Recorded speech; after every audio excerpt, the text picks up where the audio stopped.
So get this. Apparently, the history of French fries goes way back to the late 17th and early 18th centuries in Belgium. Like, who knew? Legend has it that the poor villagers of Meuse were just out here trying to survive on a diet of fish caught from the local river.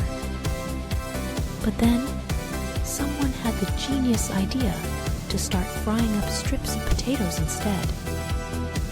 And thus, the glorious creation of French fries was born. Can you imagine being one of those villagers, just chomping down on some crispy, golden fries after a long day of fishing? I bet they were like, forget the fish, give me more of these potato sticks. And now, centuries later, we're still obsessed with these delicious fried treats.